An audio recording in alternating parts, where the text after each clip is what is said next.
Fala rapaziada, tudo bem? Acho que você já viu que dia 11 de abril é o Dia Mundial do Parkinson. Mas por que dia 11 de abril é o Dia Mundial do Parkinson? Se você quiser saber, veja esse vídeo até o final. Dia 11 de abril foi definido como o Dia Mundial da Doença de Parkinson por quê?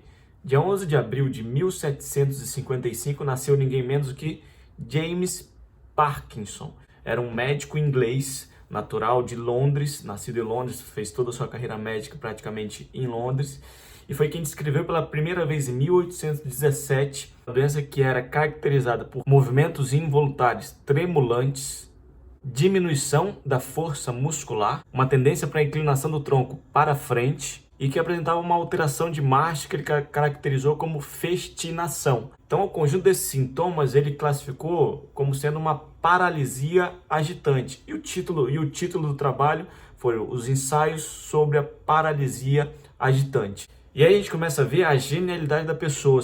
O título é praticamente genial. Você vê que é um extremo paradoxo entre uma paralisia, mas ela é agitante. Se você for ver o paciente de Parkinson, ele é aquele paciente que tem menos movimento e com tremor. Então, a paralisia é agitante. Mas a gente viu que Parkinson não descreveu a doença como sendo doença de Parkinson. E como é que isso evoluiu para se tornar a doença de Parkinson? Ele acreditava que era uma lesão na medula.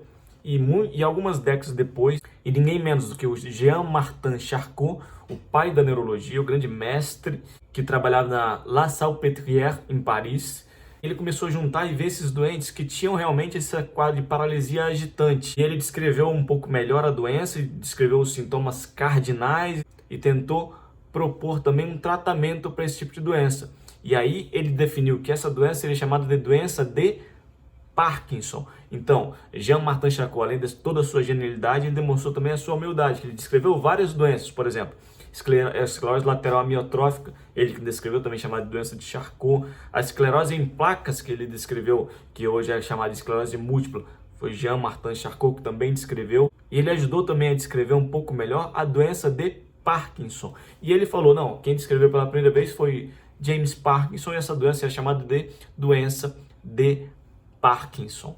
Então, quem descreveu a primeira vez foi James Parkinson, médico inglês, nascido e criado em Londres. E depois quem conseguiu colocar um pouco nos eixos a doença de Parkinson foi Jean-Martin Charcot. E ele classificou essa doença e denominou essa doença como doença de Parkinson. Em virtude disso, comemorando o nascimento de James Parkinson, 11 de abril de 1755, todo 11 de abril é o Dia Mundial da Doença de Parkinson, tá certo? Um grande abraço aí e fiquem com Deus.